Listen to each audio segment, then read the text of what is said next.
yourself. Hi everyone, I'm Fiora and I was from SCGS. I enjoy spending my free time keeping myself busy and productive. Can you tell me more about how you would do well for comprehension? I think to do well for O-Level comprehension, what I did was I used WOW strategy to effectively craft accurate answers with hot button words. For short answer questions? For short answer questions. How about the biggest one, that summary question?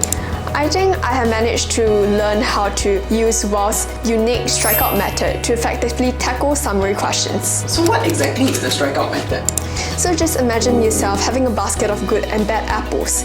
And basically the strikeout method is being used to remove redundant information from the paragraphs to answer the summary question itself. And in this case, the redundant information is the bad apples. What is your greatest takeaway from Writer's Compre lessons?